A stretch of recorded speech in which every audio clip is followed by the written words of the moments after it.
নজর রাখবো পরবর্তী সংবাদে। নবনির্বাচিত মণ্ডল সভাপতিকে নিয়ে এবার বিশালগড় বাজার কাঁপিয়ে বিধায়কের নেতৃত্বে এবার শোভাযাত্রা।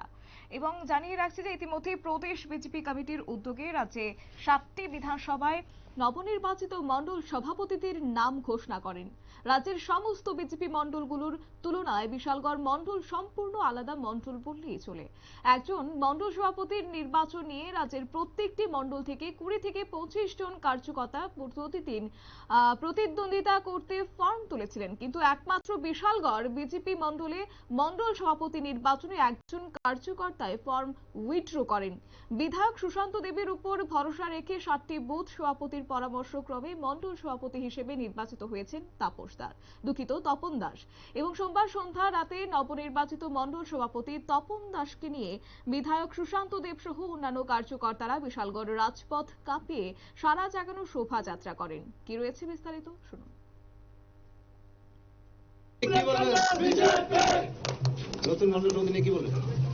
এটা আমাদের বিজেপির সাংগঠনিক প্রক্রিয়া। ভারতীয় জনতা পার্টি আমরা সংগঠন পর্বের মাধ্যমে বুথ থেকে মণ্ডল, মণ্ডল থেকে জেলা, জেলা থেকে প্রদেশ, আমরা এরকম কার্যক্রমের মাধ্যমে আমাদের সভাপতি নিযুক্ত করা হয়।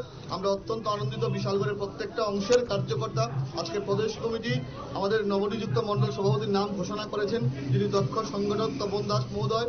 ওনার সাংগঠনিক দক্ষতার উপর ভিত্তি করে আমরা প্রত্যেকটা বুথে ভারতীয় জনতা পার্টির সংগঠনকে আরো বেশি মজবুত ত্বরান্বিত করবো। কি বলবেন, নতুন মণ্ডল সভাপতি হিসেবে আবার নিযুক্তি পেলেন? দল আমাকে দায়িত্ব দিয়েছে, আমি চেষ্টা করব আমাদের বিশালগড় মণ্ডলে সংগঠনকে আরো শক্তিশালী করা, মাননীয় বিধায়কের পরামর্শে এবং আমাদের প্রত্যেকটা বুথ সভাপতি থেকে শুরু করে।